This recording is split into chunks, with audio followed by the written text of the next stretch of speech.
The Rhody Strength Podcast is now brought to you by Perform Better. So you may know them initially from their bands, the mini bands, the loop bands, super bands. Just a really high quality rubber. They last a long time. They stretch really nicely, not like some of the cheapo ones. They're a local Rhode Island company. They're on the East Greenwich and West Warwick line, which is super cool. But they have reached national and international recognition. This company's been around for a long time. And they're just really known for having high quality gear, high quality equipment, outstanding customer service. Something breaks, they're willing to work with you, send it back, fix it, and just being really knowledgeable about their craft. They've been in the game for a long time. They do a lot of facility design, for the high schools, colleges, but they really work a lot with the pro teams, NBA, MLB, NHL, NFL. They have really good relationships with a lot of these teams. They do a lot of custom build-outs for their facilities, custom build-outs for their gyms, dumbbells, platforms, putting the custom logos in there, you name it. So some really cool stuff they're doing on that front. As far as education goes, they do a lot of courses. So whether online or in person, they have some of the top level courses in the strength and conditioning industry. And their Perform Better Summit, where you can actually go in there and listen to some of the top people in the industry and actually talk with them after the lectures, which is so cool, which you can't really get some of this online stuff. But the education, they do really, really well. And the company's just great. It's, I've met a lot of people there. They're tight-knit. They're good people. So check them out, performbetter.com, and on Instagram, @performbetter. The Rhody Strength Podcast is now brought to you by Levine, the heavy hitter. We've been really happy to have them jump on as a sponsor. I personally used them this past year. My wife was in a car accident, and they were able to help us along every step of the way through getting properly compensated, making sure we weren't getting taken advantage of by the car insurance companies, and helping through with medical payments. So if you've been in a car accident, it's definitely worthwhile. Just pick up the phone and see how they can help. The Rhody Strength Podcast is now sponsored by Soul Friend Yoga. Find them online at soulfriendyoga.com, on Instagram @soulfriendyoga. They're a locally based Rhode Island company over in Bristol. They also have a beautiful online presence. You can take a look at all their apparel, all their yoga mats online. Really nice website. And their materials and quality are top notch. Me and my wife both have a yoga mat from them. My wife has a lot of their apparel, the yoga pants, the tops, the accessories. Great company, great people. Definitely check them out either in person, online. Give them a follow. Soul Friend Yoga. The Rhody Strength Podcast is brought to you by Strength and Sport Physical Therapy for all your PT, recovery, and performance needs. We help you get back on the field, back in the gym, and back to a healthy and active life.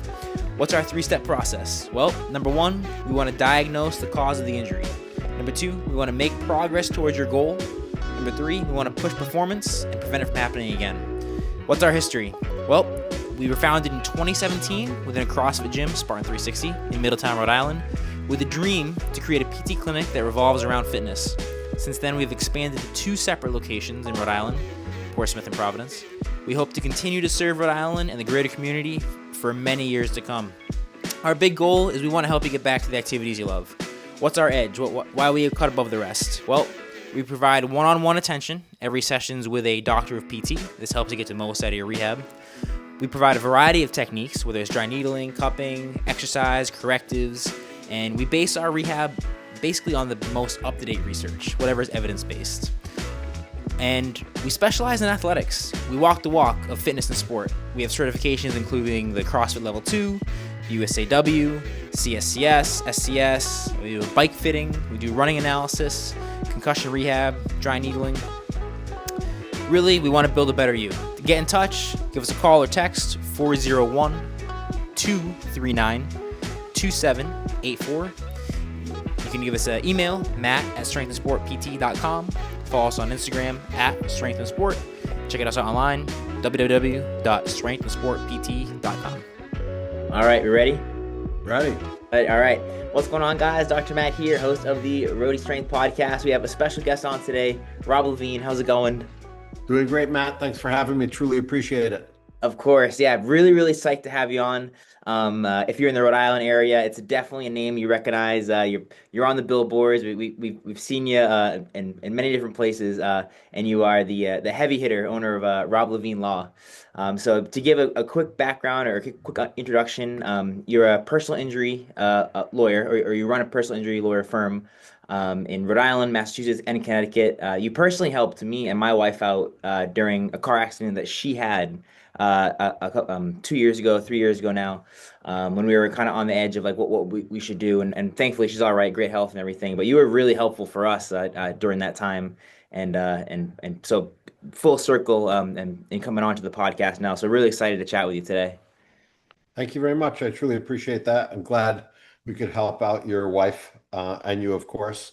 So, but just we do actually a little bit more than what you said. So, we're really injury and disability, meaning that yes, we do personal injury and we're in the four states that you mentioned, Rhode Island, Mass, Connecticut, New Hampshire. We do workers' compensation, which is in Rhode Island and Mass. But then nationwide, we help clients with Social Security disability and veterans disability. We've been helping veterans now for probably over 10 years, and we've been doing Social Security for probably close to 18 years. Oh wow. Okay. Cool. Yeah. From my perspective, I know the car accidents, but you do a lot. That's very cool.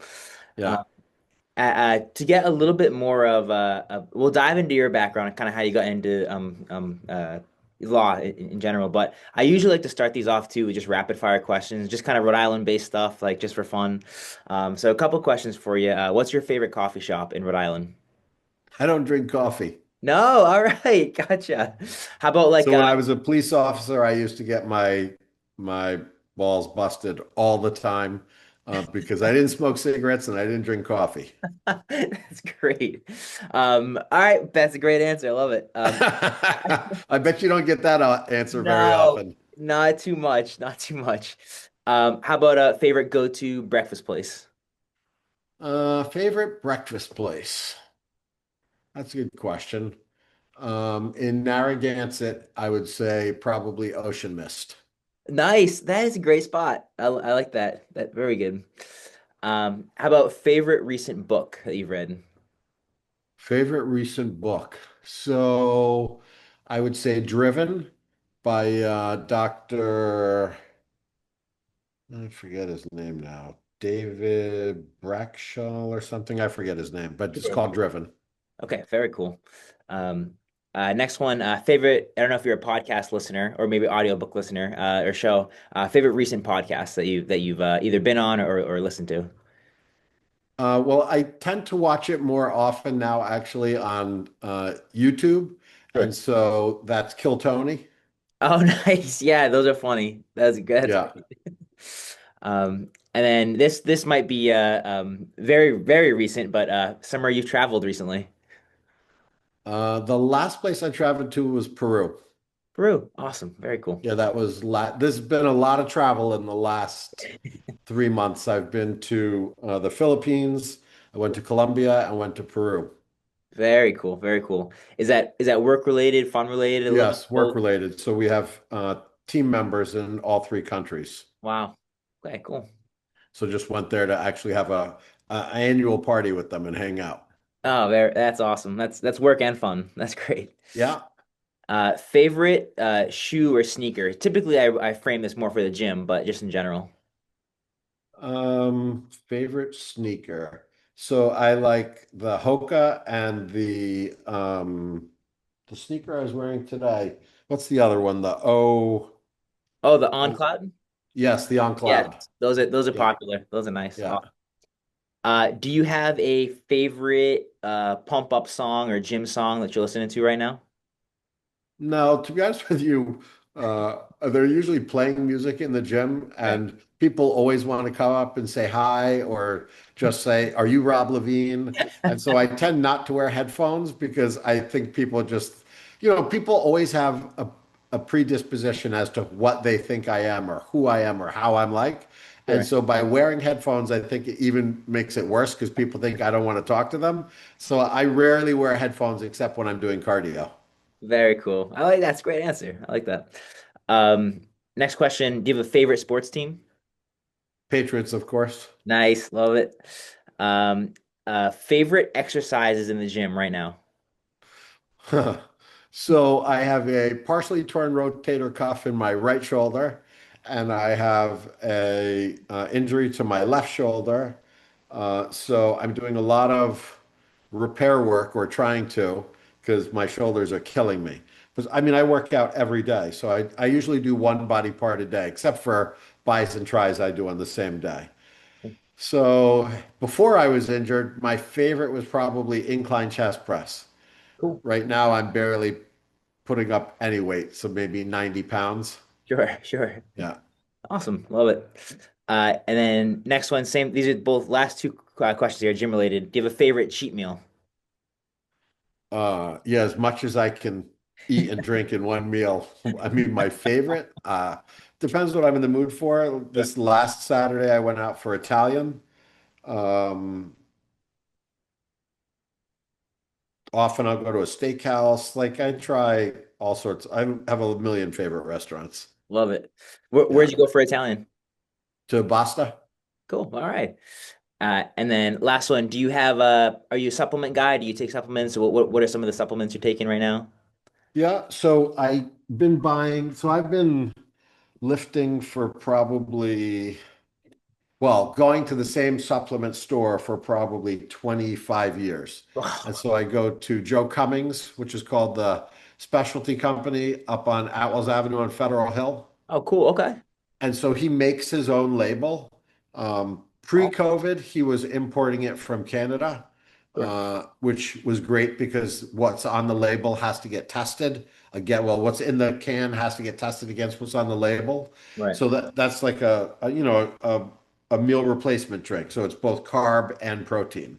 Sure. Um, and then after COVID, he's having a very hard time now with Canada. So he's having it produced in the United States because he just really, it's getting shipments from Canada now are almost impossible. Fair, fair. That makes sense. Yeah.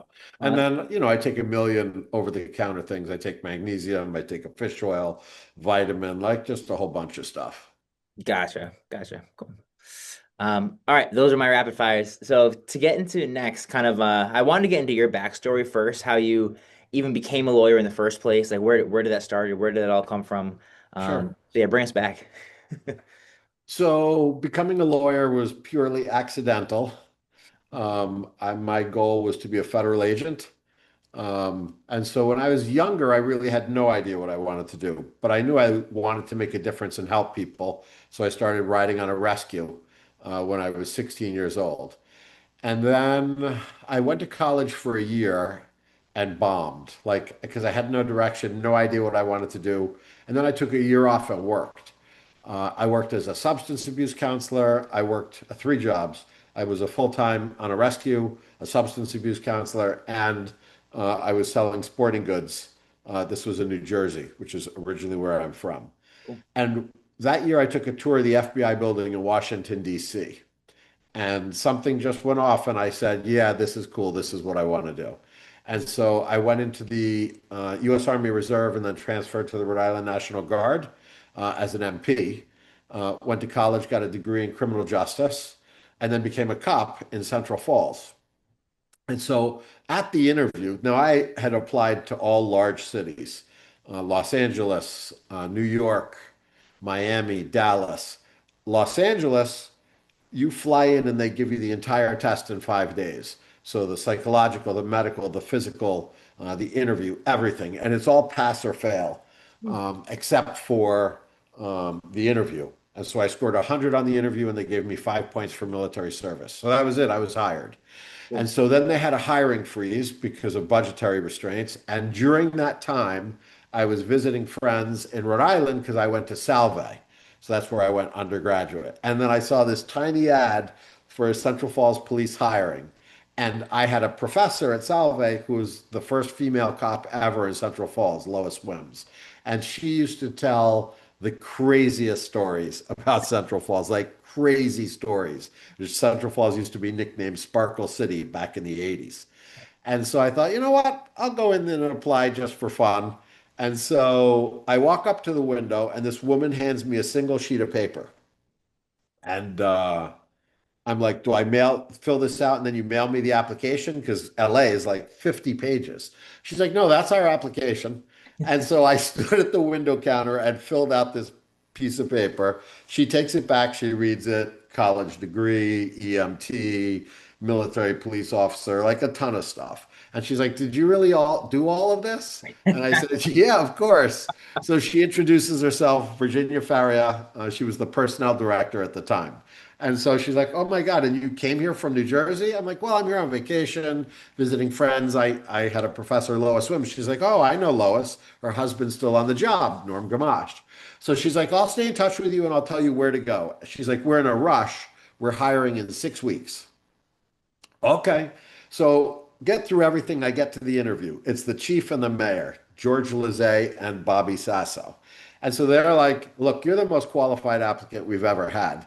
And we really only have one question for you."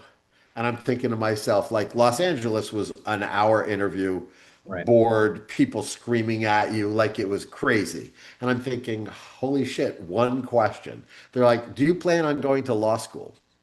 And I thought to myself, I looked like my dog. My head kind of turned sideways, looked a little confused. And I'm like, no.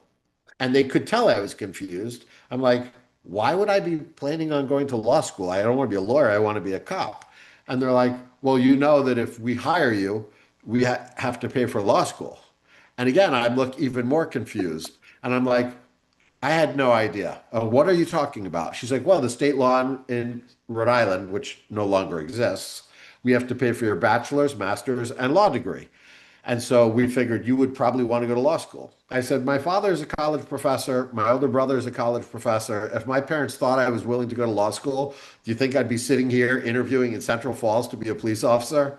They're like, oh, well, we never really looked at it that way. I said, yeah, no, this is my dream. Can't you tell that from my resume? Does my resume look like I want to go to law school or I want to be a cop? They're like, no, I guess you want to be a cop. Okay, so they hired me. But immediately the wheels start turning because I don't want to be a cop in Central Falls for 20 years. I want to be a Fed. So to be a Fed, you either have to have a degree with specialized experience, you speak a foreign language they want, a science they want, or law enforcement with 3 years experience, or you could have a law degree. So I thought to myself, okay, so I'll have military experience, law enforcement experience, law degree. How would I not get hired as a Fed? Like, this is perfect. Right. So, in my seventh year, I think, or sixth year on the job, I was when was I? So I was at, and so law school was 4 years because I went part-time. So at the end of my third year, I got into a really bad car accident. While I was working, I was responding to a call, lights and sirens. This woman literally pulls over, and I'm coming down the center of the two lanes. And at the last second, she's pulled over to the side of the road and decides to take a left turn right in front of me to get across the street. Mm. And I slammed into her and pushed her into a building. My car went into the building. I was in therapy for a year, two herniated discs in my back.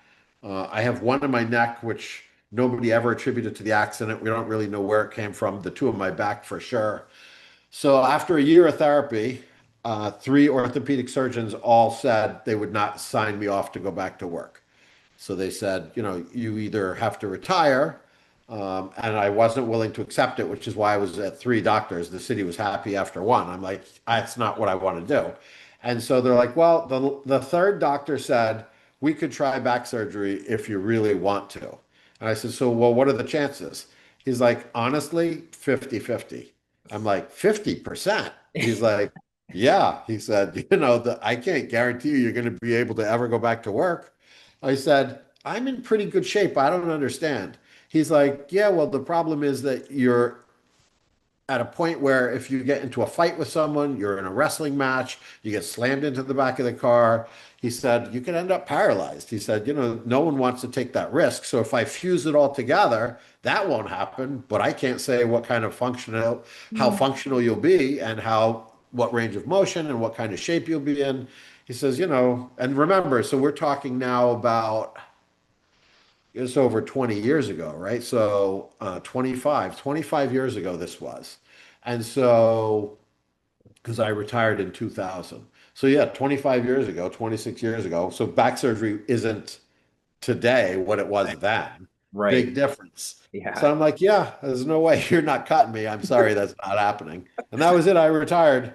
And then I finished law school and passed the bar and went on from there. That was a long answer. Yeah, no, that was great. And just to clarify, did you go to law school also at Salve, or did you go No, where'd I you go to went law to school? So yeah, Roger Williams is the only law school in Rhode Island. Salve doesn't have a law school. Gotcha. Okay, cool. And this probably is a simple answer, but did you choose Roger Williams because it was also a Rhode Island and you wanted to stay close to Rhode Island and everything? Yeah, so I got into, where did I get into? Roger Williams, New England School of Law, and Suffolk. I think I got waitlisted. And so, and then once I got into Roger Williams, I knew like that just makes sense, right? I'm in Rhode Island. I love Rhode Island. Why not go to law school? And it was the only one in Rhode Island. So I'm like, yeah, that's perfect. So yeah, I went to Rhode Island. Very cool.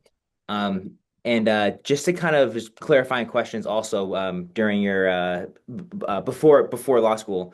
Um, so going back, so you were EMT, a part of the Glen Rock Volunteer Ambulance Corps, Yeah. way back. Yeah. So what did that entail?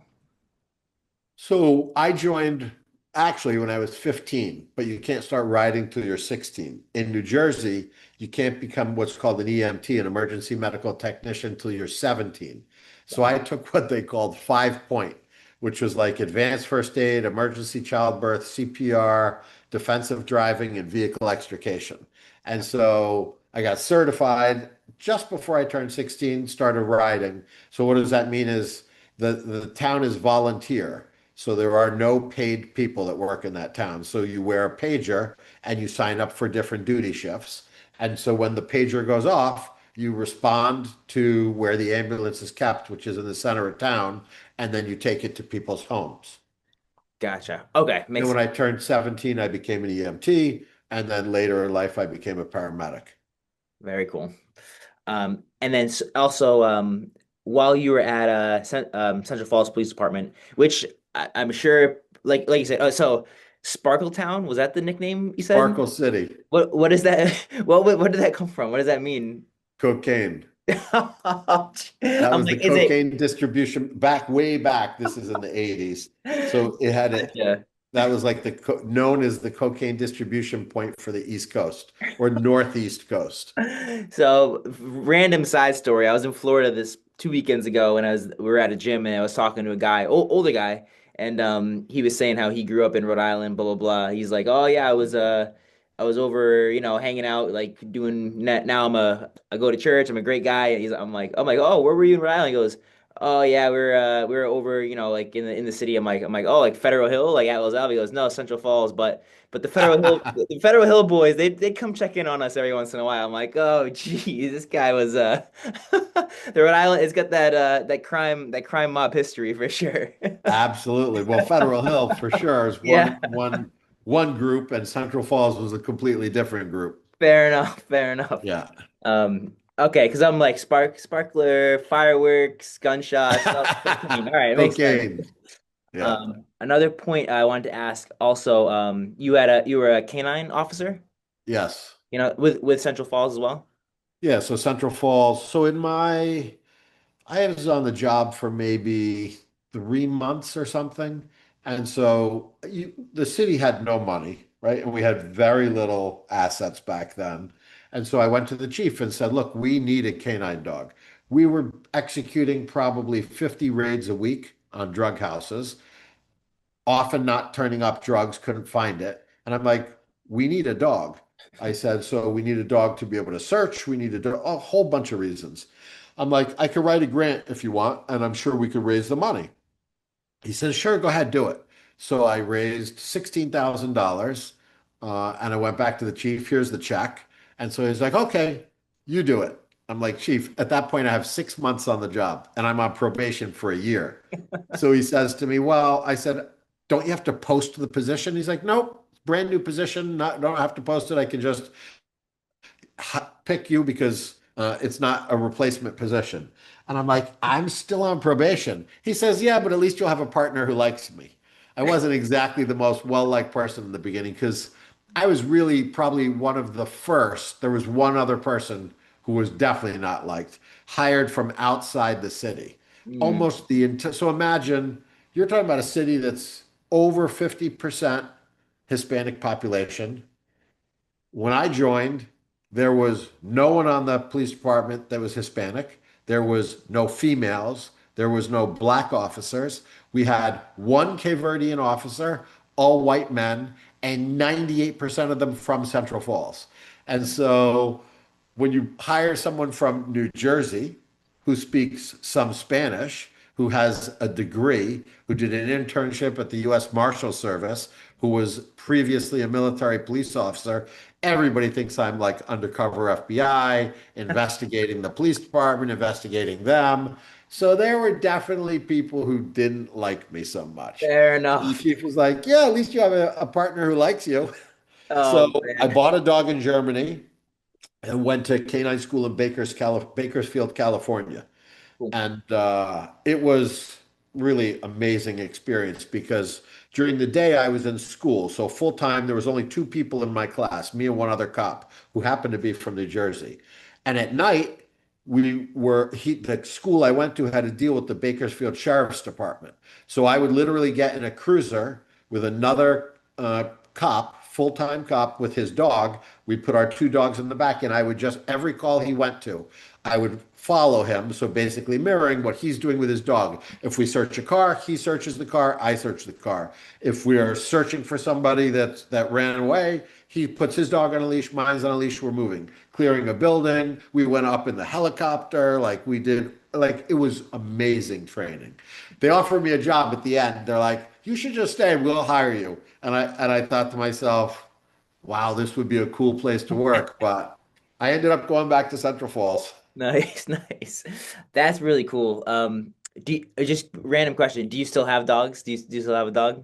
Yeah, the total opposite. So I had that was a German Shepherd, a Belgian German Shepherd, and then after I left the police department, I donated that dog because it was still able to work for probably several more years, and they gave him to me when I retired or when they retired me. Mhm. And so at first I took him home and I could just tell like he was young, a ton of money went into him, a ton of training, and it wasn't fair. So I put out on the teletype right through a system that connects to all the police departments that we had a trained canine looking for a police department that did not have a canine dog, couldn't afford one, and really needed one, and we would donate it and train them. And so Newport, Vermont, which is way up north, almost on the Canadian border, reached out. A lot of police departments reached out and they're like, already have three, four, five dogs. I'm like, no, no, you don't get it. We're trying to help somebody that has no money. And so, Right. yeah, I donated him to that department. The next dog I bought was a German Shepherd Cool. as my own dog. But now I have a 10-pound dog. It's a golden doodle, a mini though. It literally weighs 9.5 pounds. So this way, when I travel, because I speak a lot of summits for legal, I can take the dog on the plane with me. It travels easy, so it's much easier. And I really don't want a dog that sheds anymore. My clothes used to be covered in dog hair. That's great. It's an inside joke with my buddy Tim, who had a German Shepherd. Whenever we take him around in my truck, I'd be like, "I'm like, yeah, your dog doesn't shed, right?" He goes, "No, no, no. Of course, just really hair all over my." Covered. Yeah, they Yeah. shed a lot, but Yeah. they're I great was going dogs. to buy a Malinois, which is Yeah, the dog you see a lot being used in canine now. They're a little smaller than a German Shepherd. They don't shed quite as much, but they're so high energy and need constant training, which would be fun. I right. just decided to go with something much less maintenance. Totally, totally. Yeah. So kind of I want to switch gears just slightly and kind of like transition to a little bit on like the gym fitness side of because I know you have a cool story of kind of like how you got well, it sounds like you've been into fitness your whole life, but since the accident in that year-long PT recovery, I know that was almost kind of like kicked off your continued fitness journey. So kind of tell me how did that process go through PT and then just continuing the gym after that? Yeah, so I got really lucky. I don't even remember his name anymore. I haven't talked to him in forever. But so I got a PT assigned to me. And I was super aggressive and really, really wanted to rehab. And so I think in the beginning, I was there like 2 days a week, then 3 days a week. And he's like, yeah, this should be a good pace. I'm like, are you crazy? This should be like 6 days a week. He's like, no, we don't need to do it that often. I said, let's look at any professional athlete who is rehabbing to get back on the field. They rehab 6 days a week, 4 hours a day, minimum. I said, this is no different. I want to get back to my career. Why would I not be training the same?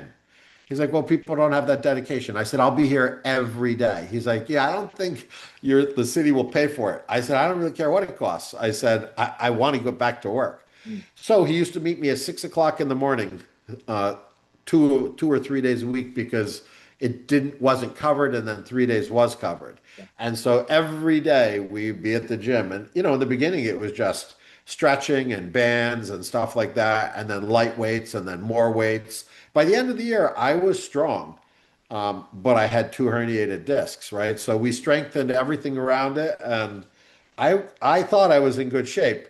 Just the surgeon is like, yeah, you're in good shape until something happens, he said, and then you sue me. He said, so I Right. just can't sign you off. And then after that, it became a habit. They say it takes 6 months to really form a habit. And I've been working out 6 days a week for a year at that point. And so, yeah, it just stuck. And I just never stopped.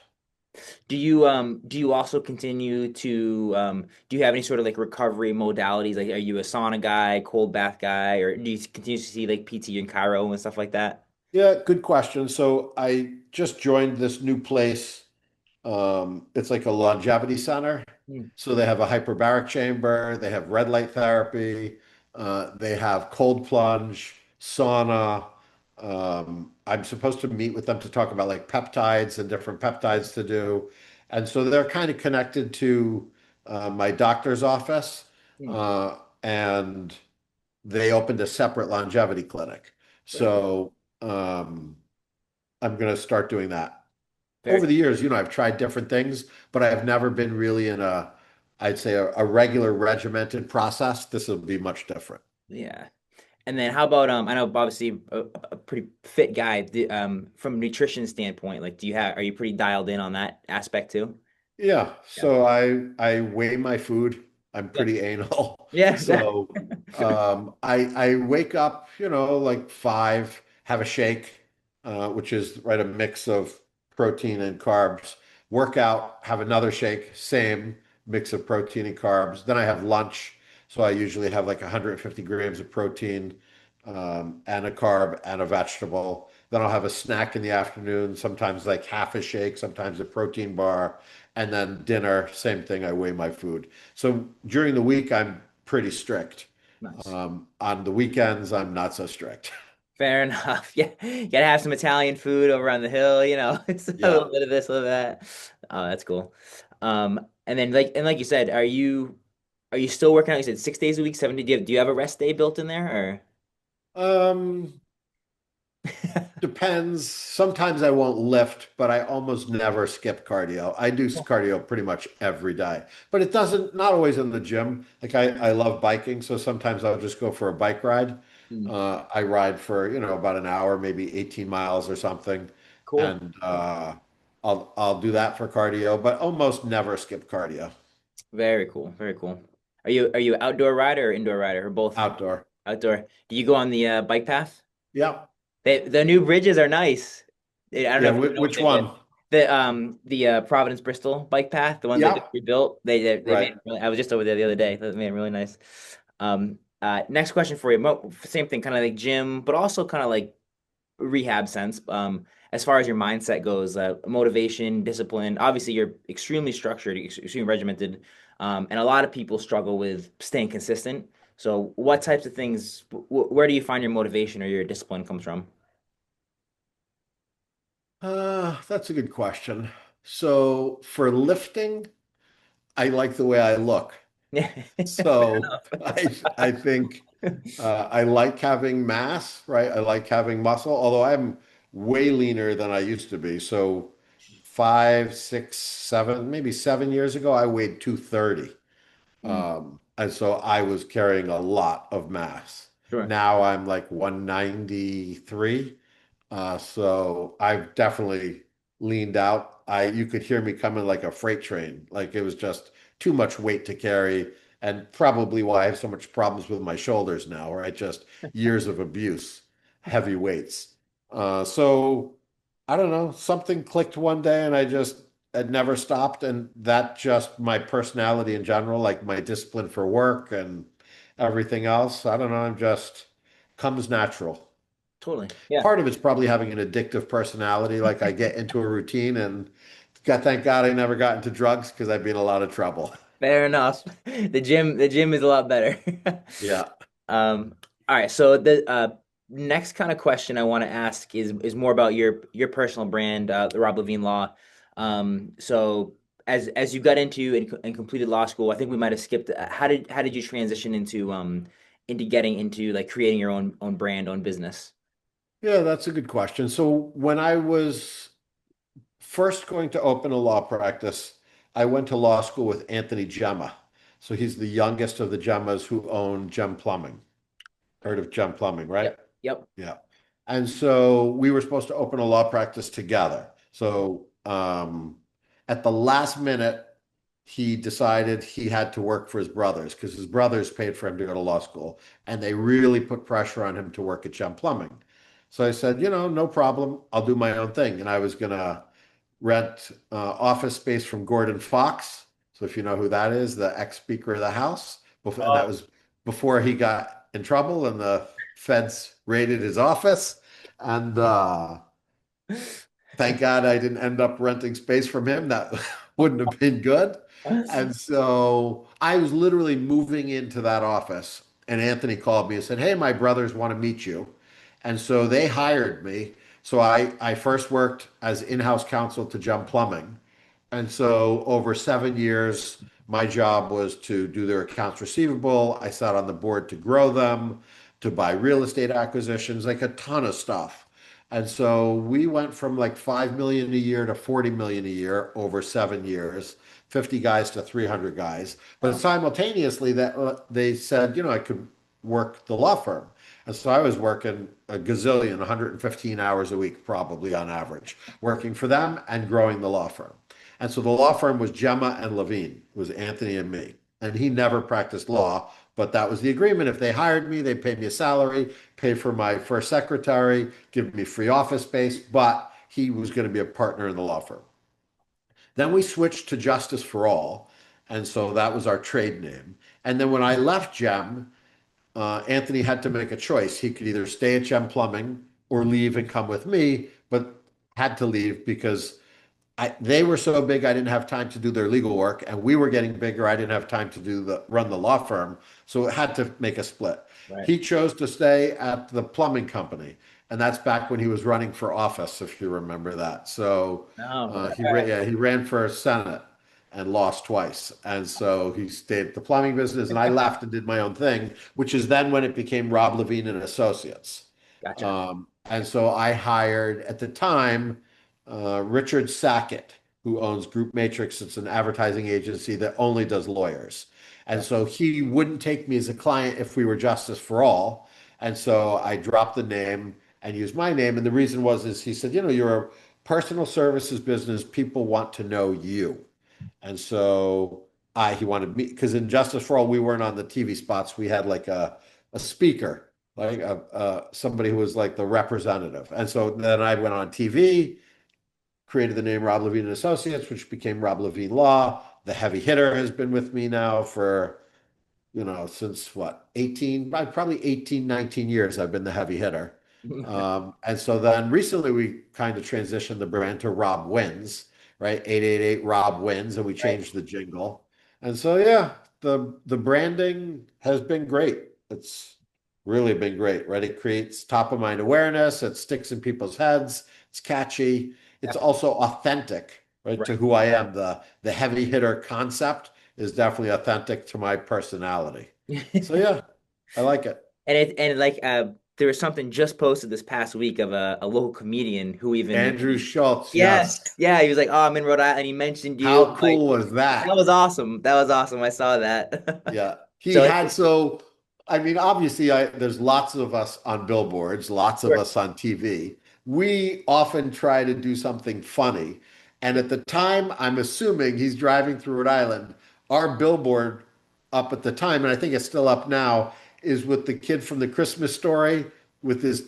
tongue stuck to the pole, Don't and it get says don't get thawed. injured, don't wait for the thaw. Yeah, So yeah, I'm yeah. thinking Andrew must have seen our billboard and thought, holy shit, this guy's funny. I'm definitely using him in my bit. Yes, yes. No, that's great. Yeah, I when I saw that, I'm like, that was so quintessential, like your name and like Rhode Island together for him to like say those two things. So it was pretty cool to Yes. hear that.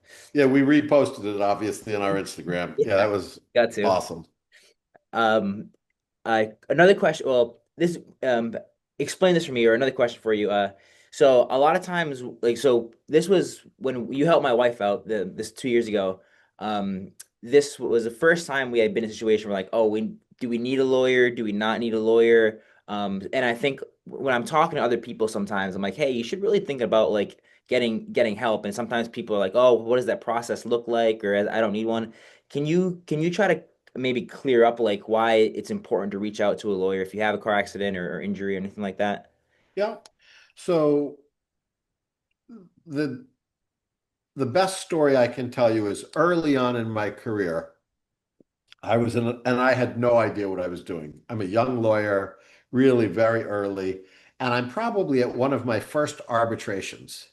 And so the I'm there, my client is there, the insurance adjuster, the person who works for the insurance company is there, and then the lawyer who represents the insurance company. And so the insurance adjuster goes to admit a picture of her client's car. And she has the front really blown up big. So it really just shows the headlight and a little bit of the bumper there. You can't see the rest of the car. And there's a little crack in the headlight.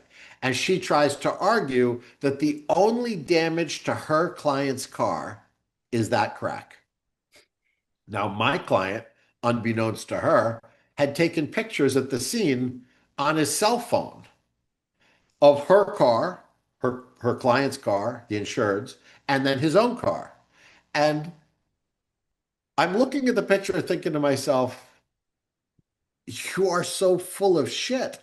And so I grab my client's cell phone and I show the pictures to her and the adjuster. And I said, he's prepared to testify that at the scene of the accident, he took these pictures of your insured's car. And you blew up this picture because here it is, showing the hood completely bent up, the other side pushed in. You picked one angle and blew it up to lie to the adjuster and say that you had no knowledge and that this was the only damage. Like, how do you live with yourself? And I really don't think the lawyer had any idea, Sure. because his face when he looked at her, he wanted to strangle her. So the arbitrator said, do you mind if I have a word with these two alone? And I said, sure. And so me and the client stepped out. And so the arbitrator brings us back in. Only the lawyer is there. The insurance adjuster is gone. And he says, they're going to pay you the policy limits. And this wasn't a policy limits case, but I think the lawyer was so angry and didn't want this whole story to get out. So why does someone need to hire a lawyer? Because the insurance company is literally the devil. They will say anything, they will do anything in order to not pay the injured person. And everybody says, well, why is that? Well, that's simple. Insurance companies are publicly traded corporations. That means they have to file statements to their shareholders, people who own stock, of what the profit is every quarter. The more they pay the injured person, the lower their profit is. So they are profit driven. It's the same reason the CEO of the health insurance company got gunned down in New York City.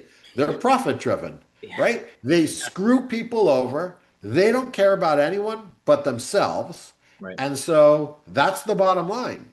If you want to go up against the insurance company who's going to lie, who's going to cheat, who's going to steal, then absolutely represent yourself. Good luck, because you don't know the law, right? So I'll give you another simple example. In Rhode Island, we have something called the collateral source rule. What does that mean? It means that any money that I receive from a third party source, so for instance, I'm getting TDI, right? And so When I'm injured, the insurance company says, oh, well, we don't have to pay you lost wages because you got paid TDI, so that's going to reduce it.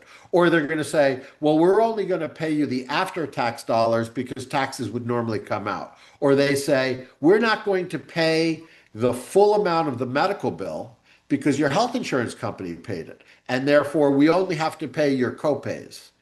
Oh, Every one of those statements is a lie.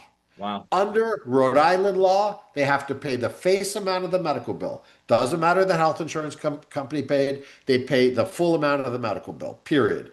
Doesn't matter the TDI paid you, they have to pay you your lost wages, dollar for dollar, pre-tax. And it's not taxable. Personal injury claims, generally, you don't pay any tax on it. So none of that matters. So, insurance companies, do you need a lawyer? If you want to get paid what you're entitled to, you Sure. need a lawyer. That was kind of our mind thought our thought process when we had the accident too, and we were like, should we get a lawyer? And then we looked up at your website and a few others, and the biggest thing for us, one our first thing that crossed our head was like, is this going to be expensive? Like, how much is it going to be to get a lawyer? Like that type of thing. And then and you can obviously give more information on this, but it was kind of like the no fee till you win type of scenario where it's like, Right. all right, so like the money that we would get regardless is like then that's where the bills like come out of. It's like I don't have to pay up front to get properly uh a lawyer to help out essentially. Yeah. So, right, even in a big case where, let's say, it's going to go to litigation. So that means we do discovery and I hire an expert and we take depositions and I'm paying out money for all of the expenses. And we could easily have $50,000 in expenses to work up a large personal injury case. If for some reason we lost that case, it went all the way to verdict and the jury came back and awarded zero, that person, our client, owes me nothing. I Mm. eat the $50,000. I eat the all the time that I've paid the lawyers to work on those cases. You owe me nothing.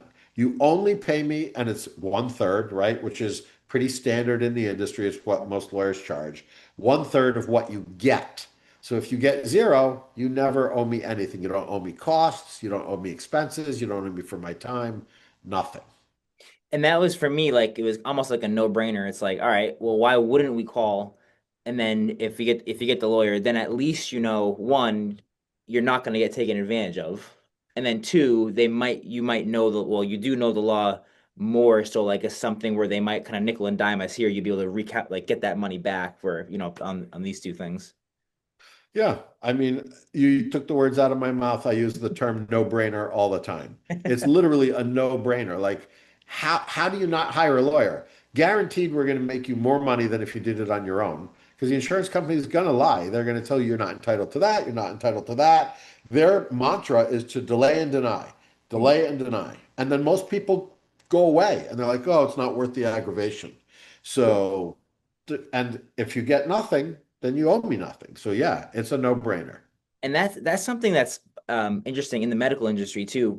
Coming from a physical therapy background when I was working for a bigger PT company, was that it's very easy for the insurance company to just when we submit medical bills, they might just deny it randomly, or they might just deny it because like you didn't cross your T or dot your I. But there's no like if they deny it and they made the mistake, there's no repercussions on their end. No, It's right. like, oh no, you have to do the work to tell them they made a mistake, and then it's like, I'm like, wait, why don't they get penalized for that? It's like, Yeah. And think about how often they do deny it. right, And in my opinion, right, it's literally just to save money. It's not right, that they're making mistakes. They just right, deny a certain percentage automatically to pay out less money. yeah, yeah, which isn't right, but happens. No, It's like, it is absolutely not right. Our entire medical system is broken. yeah. Um, Good. So yeah, I really wanted to make sure to have you explain that because you can definitely explain it better than I can.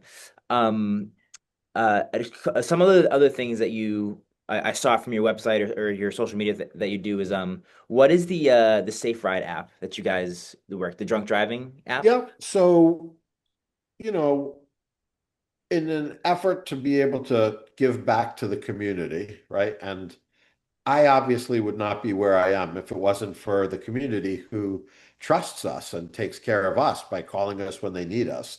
So we've come up with as many ways as we can, and we're always trying to reinvent it, ways to take care and protect the community. One of which is our drunk driving prevention app.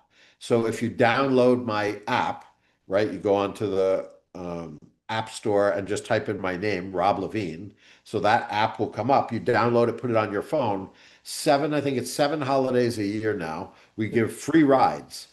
So literally, if you have either Uber or Lyft on your phone and you go into our app, you can, on the day of the holiday, the 7 holidays we do, you download an Uber certificate, which I paid for. It comes down into your phone through my app and automatically uploads into your Uber app. And your next ride is free, which you have to use on the holiday, in Mm. the holiday hours, right? And the idea is that from a bar, if you drank too much, you get a free ride home to prevent drunk driving. That's cool.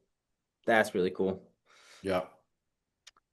Um, All right, so last couple questions for you. And these kind of our wrap up, final questions here. So anything else? So I'll rifle them off and then I'll have you answer one by one. But anything else in store for the future? Anything else that you wanted to talk about from what you're doing currently with the company?